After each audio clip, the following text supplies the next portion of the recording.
안녕하십니까. 사회복지사 1급 시험 대비 핵심 이론 강의 사회복지조사론의 1강 강의를 시작하도록 하겠습니다.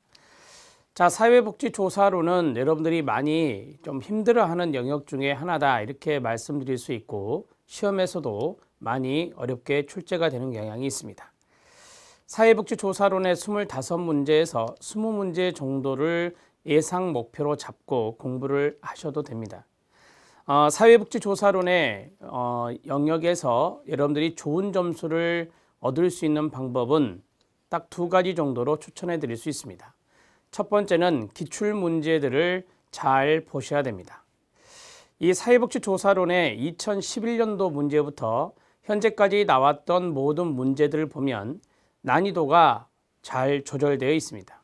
즉, 아주 쉬운 문제에서부터 아주 어려운 문제까지 다양한 문제들이 이미 공개되어 있기 때문에 그 내용들을 가장 먼저 보셔야 합니다. 자, 그 다음에 그러한 조사론의 문제를 풀기 위해서는 여러분들이 이론 학습을 해야 되는데 그 이론 학습 중에서도 개념을 철저하게 숙지하시는 것이 중요합니다. 자, 예를 들어서 사회복지조사에 보면 여러 가지의 표집 방법들이 있습니다. 각각의 표집 방법에 개념이 있을 겁니다.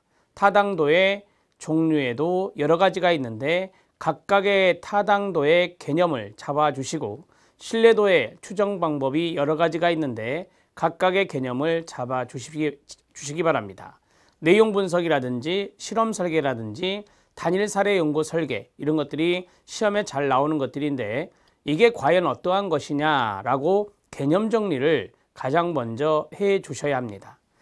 개념 정리가 어느 정도 되면 그때 여러분들은 기출문제를 풀어보시고 그 기출문제에서 난해한 것들이 나오면 그것들을 강의를 통해서 기출문제 강의가 있기 때문에 강의를 통해서 다시 한 번 더 이해해 주시면 되겠습니다.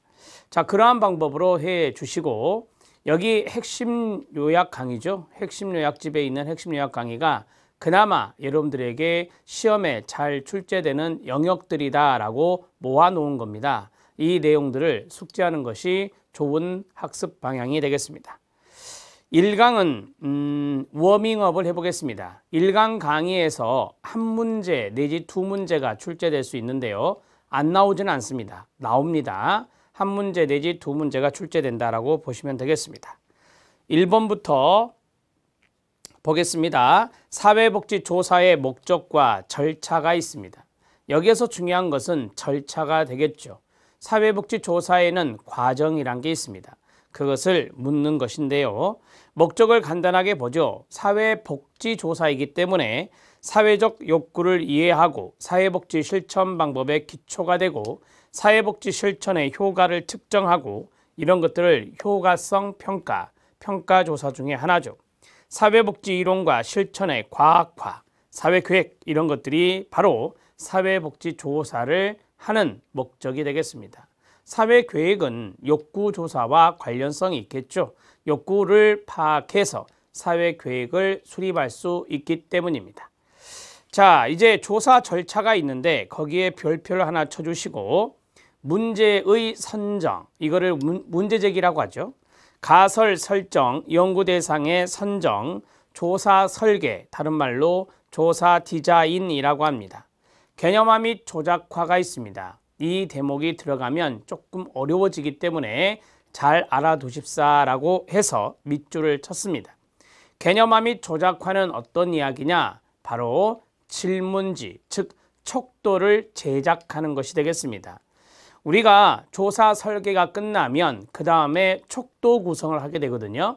이 촉도 구성이 바로 질문지 제작이 되겠습니다. 질문지 제작이 끝나면 자료 수집을 하고 자료 분석과 해석을 한 다음에 마지막으로 보고서를 작성하게 되는 겁니다.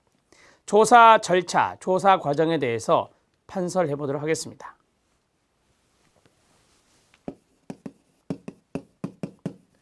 사회복지조사의 과정이 있는데 이 과정 문제도 프로세스 화살표로 해서 시험에 출제된 바가 있습니다. 자, 문제를 제기한다. 문제 제기는 문제 형성과 동의어가 됩니다.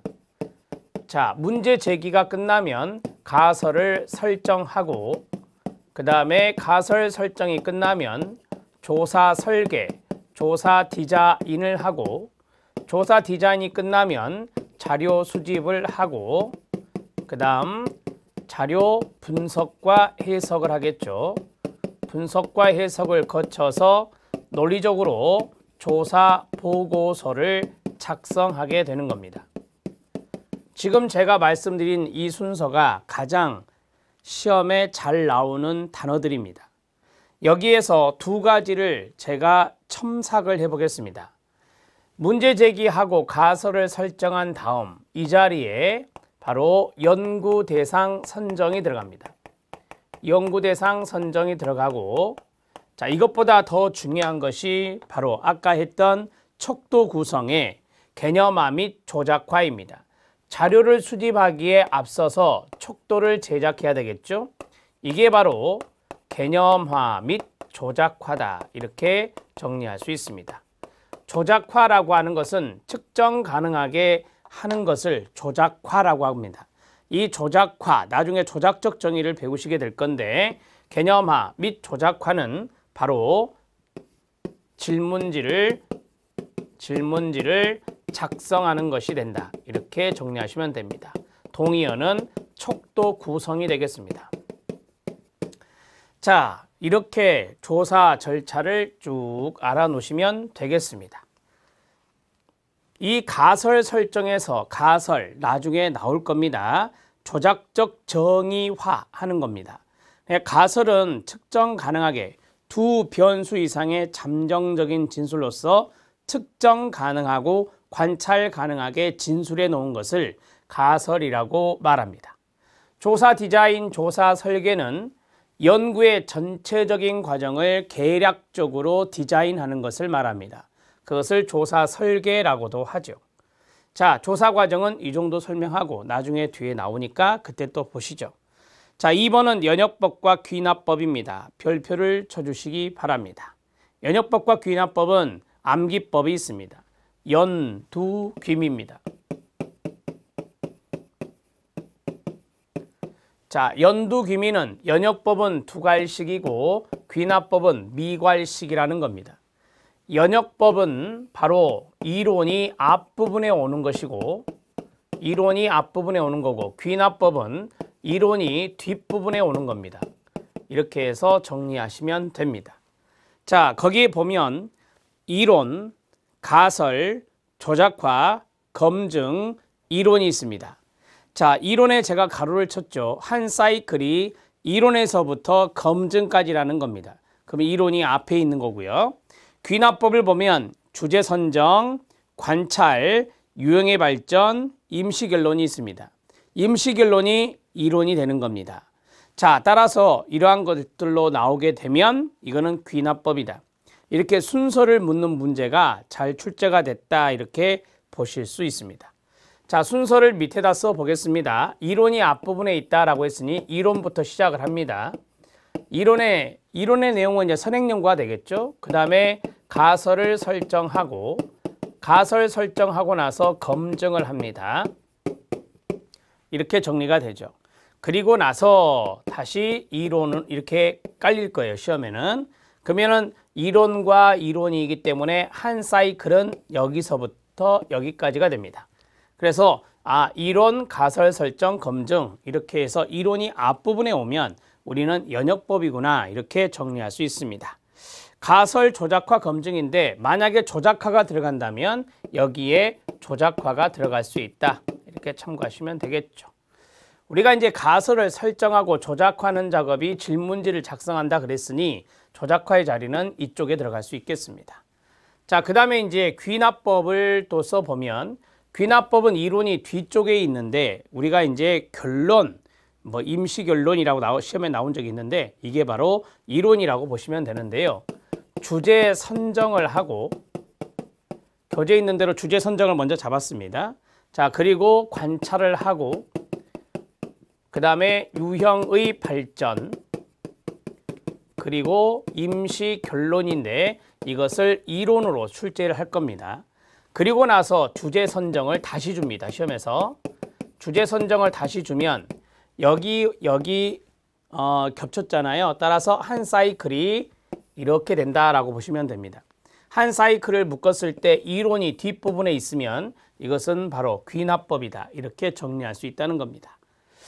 자, 연두, 귀, 미, 연역법과 귀납법은요. 이론이 만들어지면 그 이론을 근거로 해서 검증을 합니다. 따라서 이 두 녀석은 연역법과 귀납법 이 두 가지는 상호 배타적이지 않습니다. 상호 배타적이라고 나오면 틀리고요. 상호 독립적이다 라고 나와도 틀립니다. 상호 보완적이라 해야 됩니다. 상호 보완적 특징이 있다. 이렇게 해서 하나 정리를 해 놓으시죠. 귀납법에 의해서 이론이 나오면 그 이론을 검증하는 겁니다. 가설을 설정해서. 그래서 이렇게 이 귀납법, 연역법, 귀납법, 연역법으로 연구를 해가기 때문에 이것은 상호 보완적인 특징이 있다라고 이야기할 수 있습니다. 자, 거기 안에 있는 내용을 보시죠. 연역법, 일반적인 원리를 이론이라 합니다. 일반적인 원리에서 특수한 내용을 추론해내는 논리를 전개하는 방법입니다. 일반적인 이론에서 출발하여 A는 B에 영향을 미칠 것이다 라는 가설을 만들 수 있습니다. 이를 경험적으로 검증하는 방법으로서 논리적 타당성이 확보되어 과학적 연구에서 많이 쓰는 게 연역법입니다. 귀납법입니다. 구체적이고 정확한 관찰에서 시작하여 끊어요 일반적인 원리나 이론으로 전개되는 논리적 과정을 말합니다. 이론이 뒷부분에 있다는 거죠. 즉 특정 현상에 대한 여러 경험적 관찰과 체계적인 반복에 의해 A는 B에 영향을 미친다는 사실을 확인하고 일반적인 원리, 즉 이론으로 정립하는 걸 말합니다. 연역법과 귀납법의 관계는 상호 독립적이 아닌 상호 보완적인 관계다. 거기에 밑줄 쫙 쳐주시면 됩니다. 자, 연역법과 귀납법 시험에 잘 출제되니까 꼭 알아놓으시기 바랍니다. 세 번째 과학 철학입니다. 이 과학 철학에서 시험에 잘 나오는 학자가 토마스 쿤입니다. 토마스 쿤은 바로 과학적 혁명의 학자이기도 하는데요. 이 과학적 혁명이 잘 나오기 때문에 그것을 중심으로 정리를 해보았습니다. 자, 기출문제 확인학습이 두 군데 나오죠. 그 내용 연거푸 2개 나오는데 그 내용들도 잘 정리를 해 놓으셔야 됩니다. 토마스 쿨은 기존의 패러다임을 부정하고 끊어요. 새롭게 출발할 때 과학은 혁명적의 동그라미 혁명적으로 발달한다고 주장하였습니다. 우리가 이제 이 혁명적이라고 하는 것 혁신적 이렇게 정리를 할 수도 있습니다. 사회 구성원의 세계관을 구성하는 패러다임은 고정된 이론 체계가 아니라 끊어요. 과학적 혁명이 이루어지는 동안 끊임없이 변화한다. 이걸 우리가 패러다임의 이동이라고 말합니다. 세 번째, 토마스 쿤은 과학혁명의 구조를 변증법으로 설명하였습니다. 변증법의 동그라미요. 어느 한 과학이 체계를 잡기 전의 전 과학의 단계에서 끊어요. 기득권을 잡은 과학이 정상과학이 됩니다. 정상과학의 박스입니다. 정상과학으로 해결할 수 없는 문제가 생기면 그것을 극복하고자 하는 새로운 과학이 등장합니다. 새로운 과학 등장에 밑줄 쳐주시기 바랍니다. 즉 정상과학에서 위기, 그 다음에 새로운 과학의 구조가 성립되는 건데요.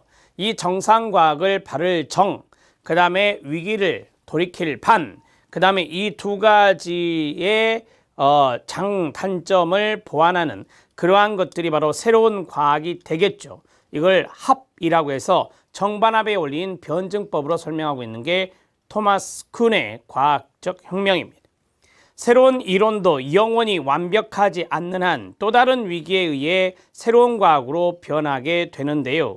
이게 바로 변증법 패러다임의 역사적 활용이라고 말합니다. 자, 새로운 정상과학이 계속해서 혁명에 의해서 또 다른 새로운 과학, 또 다른 새로운 과학으로 계속해서 끊임없이 변한다는 겁니다. 이것들을 과학적 혁명이라고 말할 수 있습니다. 자, 이 토마스 쿤의 이야기를 그림으로 표시를 하면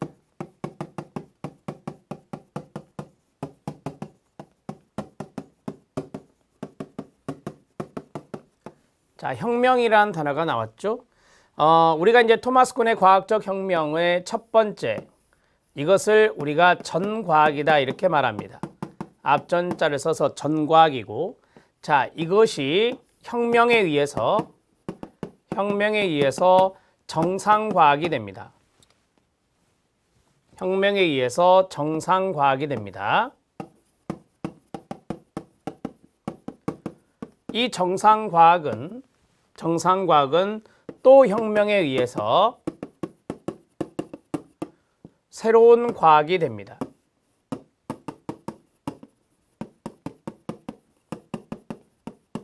계속해서 이러한 패러다임은 변화를 해 간다라고 보시면 됩니다. 물론 이 자리에는 항상 혁명이 들어가죠. 우리는 이 박스를 일종의 패러다임이라고 말할 수 있습니다. 그 패러다임은 계속해서 변화되고 있죠. 1번 패러다임의 이동입니다. 2번 혁명에 의해서 변화됩니다. 혁명에 의해 변화됩니다. 자, 세 번째는 제가 파란색으로 정상과학에 발을 정자를 쓰고, 자, 여기에 이제 위기가 되는 거죠. 이게 위기가 되는 건데 그 위기를 우리가 돌이킬 반자라고 쓸 수 있고 새로운 과학을 합의라고 쓸 수 있습니다. 이런 것들을 변증법적 원리라고 하죠. 변증법적 원리입니다. 이렇게 정리하시면 됩니다. 자, 이러한 내용이 바로 여러분 전공서적에 나와 있습니다. 토마스 쿤의 이야기를 해드렸습니다. 기출문제 확인학습을 잠깐 보시죠.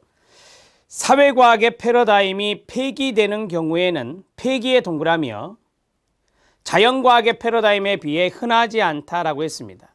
쉽게 말하면 사회과학의 패러다임은 잘 폐기가 되지 않는다는 겁니다. 이건 뒤에서 사회과학과 자연과학의 차이점에서 보시면 압니다. 한 시기에 여러 개의 패러다임이 공존할 수도 있습니다. 당연한 거 아닙니까? 과학적인 세계관은 한 시기에 여러 개의 패러다임이 공존할 수도 있는 겁니다. 쿤은 패러다임의 변화를 끊어요. 점진적인 것이 아니라 혁신적인 것으로 본다라고 했습니다. 제가 앞에서 이 혁명이라고 하는 단어, 이 단어가 바로 혁신이다 이렇게 정리를 해드렸죠. 그러니까 점진적으로 가는 게 아니라 어떠한 혁명에 의해서, 혁신에 의해서 새로운 과학이 나온다는 것입니다. 마지막 네 번째는 일반적으로 패러다임의 우열을 가릴 수 있는 객관적인 기준이 존재하기 어렵다라고 했습니다. 어떠한 패러다임이 우월하고 어떠한 패러다임이 열등한지 그러한 우열을 가릴 수 있는 객관적인 기준은 제시하기가 어려울 것입니다. 자, 기출문제 확인 학습 이 네 가지는 제가 왜 이것을 해드렸냐면 이러한 이야기를 조금 여러분들이 잘 보면서 이해를 하셔야 돼요. 시험에 나왔던 지문들은 한 번 더 곱씹을 필요가 있다 이 말입니다. 첫 번째 요점은 뭐냐? 사회과학의 패러다임 폐기는 자연과학보다는 드물다라고 하는 거고, 그 다음에 한 시기에 여러 가지의 패러다임이 공존할 수 있다는 거고, 그 다음 세 번째, 토마스 쿤은 혁명, 혁신에 의해서 패러다임의 변화가 일어난다고 본 것이고, 마지막은 패러다임이 여러 개의 패러다임이 있는데 그 패러다임의 우월과 열등을 구분하는 객관적인 기준은 어렵다. 객관적인 기준을 찾기는 어렵다. 이렇게 보시면 됩니다. 자, 기출문제 확인 학습을 두 번째 걸 보면 패러다임 이야기를 많이 했는데요. 패러다임의 내용을 잠깐 보시죠. 같은 시대의 학자들, 동시대의 학자들이 공통적으로 가지고 있는 신념 체계를 말합니다. 그러니까 이 시기 때 과학자들이 가지고 있는 신념 체계, 이 시기에 과학자들이 가지고 있는 신념 체계, 이 시기 때 가지고 있는 과학자들의 신념 체계를 바로 패러다임이다 이렇게 말한다는 겁니다. 개별 이론들이 도출되기 위해 필요한 일종의 거시적인 관점으로 어떤 현상에 대한 구체적인 설명이나 이론을 만들기 이전에 현상에 대한 시각을 조직화하는 틀을 말합니다. 어떤 현상에 대한 직접적인 설명이 아니라는 점에서 이론과 구별이 되고 문제의 제기에서 결론의 도출에 이르기까지 이론 전개의 전 과정에 대한 기본적인 틀과 같습니다. 자, 여기 보면 조직화하는 틀, 시각을 조직화하는 틀이라고 했는데 그 시각이 일종의 세계관이에요. 그러니까 과학자들의 세계관이 있는데 그 과학자들의 세계관이 조직화되는 틀이 있을 거다. 그게 바로 패러다임이다 이 말입니다. 더 쉽게 말하면 그 시대의 과학자들의 신념체계를 말한다. 이렇게 생각하고 넘어가시면 됩니다. 후기 실증주의입니다. 여기서 중요한 거는 실증주의입니다. 우리는 뒤에서 실증주의, 그 다음에 해석주의 이런 걸 배우실 거예요. 실증주의, 해석주의가 있는데 실증주의는 양적인 연구를 측정하는 거고 그 다음에 여기는 질적인 연구를 하는 방법을 말합니다. 우리가 여기에서 객관적인 것을 중시한다면 여기는 바로 주관적인 것을 중시한다. 이렇게 연구자의 주관적인 걸 중시한다. 이렇게 볼 수 있습니다. 자, 실증주의가 중요한 단어예요. 지금 거기에 후기 실증주의가 있습니다. 후기 실증주의. 자, 이 해석주의가 있는데 해석주의는 맨 아래에 있는 포스트 모더니즘 패러다임과 연관성이 있습니다. 포스트 뭐뭐 후에 포스트 모더니즘 패러다임과 연관성이 있는 것이 바로 해석주의다. 이렇게 정리를 하시면 됩니다. 이건 나중에 또 정리해 드릴 겁니다. 후기 실증주의 1번 별표 1번이 시험에 나왔던 지문입니다. 후기 실증주의는 비합리적인 인간의 행동조차도 끊어요. 합리적으로 연구하는 것이 가능하다고 가정한다 라고 했습니다. 여러분 그 합리적이란 말과 약간 유사한 단어가 객관적이라고 하는 겁니다. 객관적으로 연구하는 것이 가능하다 이렇게 생각하셔도 된다는 겁니다. 관찰과 측정이 순수하게 객관적일 수 없음을 인정합니다. 여러분 이 관찰이라고 하는 것이 있잖아요. 관찰이라고 하는 것은 연구자의 주관이 들어가거든요. 따라서 관찰과 측정이 순수하게 객관적일 수는 없다. 이렇게 인정하고 들어가는 게 후기 실증주의입니다. 다만 가로 객관성, 정확성, 일반 법칙화를 강조합니다. 이게 바로 이제 양적 연구에서 강조하는 것들이죠. 여전히 비객관적인 영향의 최소화를 강조합니다. 그러니까 비객관적인 영향이라는 것을 다른 말로 하면 주관적인 영향을 말하는 건데 그 주관적인 영향을 최소화하고자 하는 것이 바로 후기 실증주의다 이 말입니다. 또한 보편적 법칙을 입증하려는 시도 대신 어떤 조건 하에서 개념과 가설이 검증되는지를 조사합니다. 가치나 이데올로기 영향을 줄일 수 있는 논리적인 장치와 관찰 기법을 활용할 수 있다고 믿습니다. 기본적으로 구조화된 양적 연구 방법을 선호하면서 끊어요. 질적 방법을 사용하기도 합니다. 자, 후기 실증주의는 제가 양적 객관적인 걸 측정한다라고 했죠. 이 후기 실증주의 같은 경우에서는 혼합 방법이란 거 들어보셨죠? 즉 양적 연구를 선호합니다. 양적 연구를 선호하고 거기에 질적 연구를 병행하기도 한다. 질적 연구 병행 가능. 이렇게 정리하시면 됩니다. 자, 포스트로 갈수록 그러니까 모더니즘 시대 때는 양적 연구를 이제 선호했었고요. 포스트 모더니즘 때는 해석주의, 질적 연구 방법, 주관적인 방법을 강조했었는데 후기로 갈수록 질적 연구 방법도 병행할 수 있다라고 봤습니다. 우리가 이거 두 가지를 같이 하는 걸 뭐라고 하죠? 혼합적인 연구 방법이라고 하죠. 혼합적인 연구 방법도 시험에 잘 출제가 되고 있습니다. 자, 이제 참고해야 될 것이 하나 나와요. 비판 사회과학적 패러다임, 비판의 동그라미요. 이걸 갈등 패러다임이라고도 하는데요. 기존 사회 질서의 변화를 추구합니다. 기존 사회 질서, 거기에 비판을 가해요. 비판을 가하면서 우리가 이제 갈등주의 시각을 갖는 사람들이 대개 기존 사회 질서에 대해서 비판을 많이 하죠. 자, 그것을 하는 이유가 뭐냐? 기존 사회 질서를 변화시키기 위한 거예요. 변화의 동그라미. 사회적 조건을 계몽하고 변화시키고 그 말이에요. 사회의 구조적 문제를 발견하고 권력관계를 분석하는 방법을 취하는 것이 비판 사회과학적 패러다임이라고 말합니다. 비판 사회과학적 패러다임은 사회의 변화를 추구하는 것이다. 이렇게 생각하시면 됩니다. 포스트 모더니즘 패러다임입니다. 포스트 모더니즘은 서양의 형이상학이 줄곧 추구해온 실제 자체를 부정합니다. 즉 객관적 실체, 보편성을 부정하고 다양성, 차이, 타자를 강조합니다. 해석주의와 연관성 있는 것이 포스트 모더니즘 패러다임이라겠죠. 따라서 객관적인 거, 양적인 거 이런 것들을 부정합니다. 이런 것들보다는 질적인 측면에서, 주관적인 측면에서 연구하는 것을 선호한다는 것이죠. 포스트 모더니즘의 연구 목적은 해체와 재구성입니다. 여기서 중요한 단어는 재구성이란 단어예요. 재구성의 동그라미. 해체는 데리다가 주장하듯이 없애거나 아무 의미가 없도록 무의미화하자는 것이 아니라 다른 방식으로 구성하는 것을 말합니다. 즉 해체는 다른 방식으로 구성하는 것이기 때문에 재구성과 연관성이 있는 거예요. 3번 별표, 3번이 시험과 연관된 지문이었습니다. 실증주의가, 앞에서 말했죠. 실증주의가 과학적인 방법과 객관적인 자료에 의해 진리를 밝혀낼 수 있다고 한 것과는 달리 끊어요. 포스트 모더니즘은 주관적 동그라미, 주관적인 자료에 의해 연구자가 지닌 관점에 입각해서만 어떤 현상을 이해할 수 있다고 주장합니다. 즉 연구자의 역할을 중립적이고 객관적인 위치에서 끊어요. 해석자의 위치로 바꾸어 놓았습니다. 해석자의 위치로 바꾸어 놓았다. 무슨 주의? 해석주의라고 쓰면 됩니다. 해석주의가 바로 질적인 측면을 강조하는 거예요.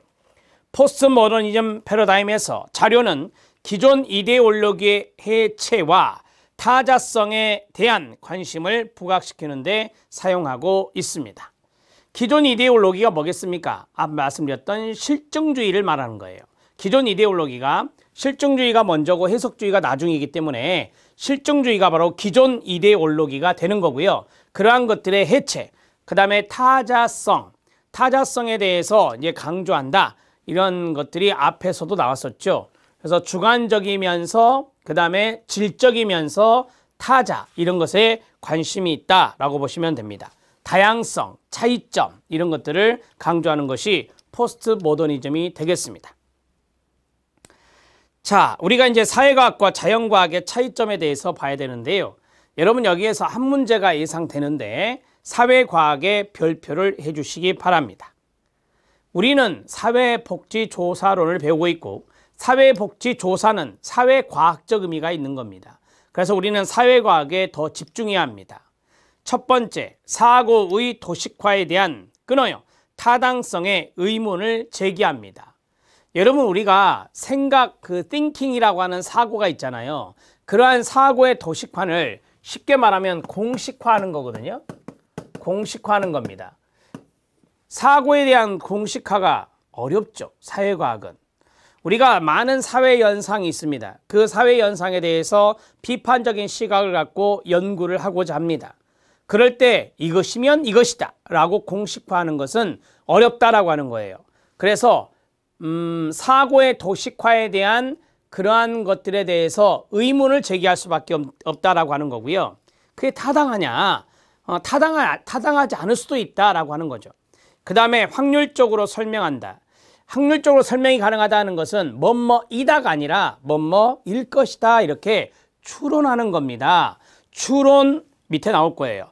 추론을 가능하게 하는 조건에 많은 관심이 있습니다. 추론의 동그라미요. 뭐뭐일 것이다 라고 추론하는 것에 더 관심이 많습니다.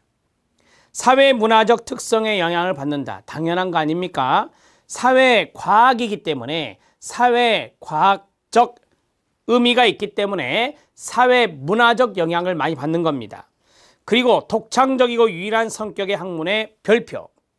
우리 사회과학은 인간과 관련된 사회현상이 주된 대상입니다. 인간이라는 매체가 들어가요. 인간에 대한 사회현상, 인간과 관련된 사회현상이 사회과학의 연구 대상이라고요. 따라서 인간이라는 존재는 유일하고 독창적인 존재입니다. 따라서 이 사회과학도 마찬가지 유일하고 독창적인 성격의 학문이라 말할 수 있습니다. 사고의 가능성이 제한될 수 있습니다. 자, 우리는 많은 무궁무진한 사고를 연구에 투입할 수 있어요. 하지만 사회과학적인 연구를 할 때 윤리적인 문제가 나타날 수 있죠. 자연과학보다는 훨씬 많이 나타날 수 있습니다. 따라서 사고의 가능성이 어느 정도 가서는 막힐 수 있다, 제한될 수 있다, 한계가 있다라고 하는 겁니다. 실험적인 방법을 사회과학은 잘 할 수 없어요. 자연과학 같은 경우는 실험적인 방법을 많이 사용하는데 사회과학적인 연구를 할 때는 실험 연구 방법을 하는 것이 한계가 많습니다. 따라서 사고의 가능성이 제한될 수밖에 없습니다. 기존의 이론과 단절되지 않는만 동그라미, 않는 상태의 새로운 이론이 도출된다. 거기에 별표를 쳐주시기 바랍니다. 자, 기존의 이론과 단절되지 않은 상태에서 새로운 이론이 나온다. 제가 학교폭력을 예로 들었습니다. 학교폭력의 문제는 과거에도 있었고 지금도 있습니다. 그러면 과거에 학교폭력이 나타났던 것에 대한 문제제기와 연구가 있겠죠. 지금도 그런 연구가 있을 겁니다. 그렇죠? 따라서 과거에 있었던 그러한 사회 이슈, 사회 문제에 대한 연구가 진행되어 왔어요. 그래서 이런 것들과 단절되지 않은 상태에서 지금 시대에는 예전과는 이게 좀 다르다라고 하는 새로운 것이 나올 수 있다는 거죠. 그게 바로 사회과학이라는 겁니다. 연구자 개인의 가치관 등의 영향을 받습니다. 자, 사회문화의 영향을 받고요. 연구자의 가치관의 영향을 받을 수밖에 없습니다. 연구자가 어떠한 신념과 어떠한 가치관을 가지고 그것을, 그 문제를, 이슈를 연구하느냐에 영향을 많이 받는다는 겁니다. 인간에 관한 사회현상을 연구 대상으로 한다 말씀드렸습니다. 인간 동그라미, 사회현상 동그라미, 현상의 내면적 이해에 중점을 둡니다. 내면의 동그라미요. 우리는 사회 문제 안을 들여다봅니다. 그 사회 문제 안을 들여다보면서 질적인 연구를 할 수도 있고 양적인 연구를 할 수도 있는 거죠. 그러한 것들이 바로 현상의 내면적인 이해, 거기에 중점을 두는 게 사회과학이다. 이렇게 말씀드릴 수 있습니다. 저는 하나하나 설명하면서 이해를 시켜드렸어요. 이거는 자연과학과 사회과학의 비교해서 외울 게 아니에요. 우리는 사회과학적인 부분만 철두철미하게 알아놓으면 됩니다. 그런 것들을 잘 정리해 놓으면 자연과학과 사회과학의 비교 문제나 아니면 자연과학에 비해 사회과학의 특징, 이런 문제도 찾아낼 수가 있습니다. 그렇게 정리하시면 됩니다. 판서하지 않겠습니다. 자, 기출문제 확인학습이 있습니다. 여기까지 보도록 하죠. 사회복지사에게 과학적 조사 방법론이 필요한 이유가 무엇일까요? 우리는 사회복지사 1급 시험을 준비하고 있고 거기에 필수 과목으로 사회복지 조사를 배웁니다.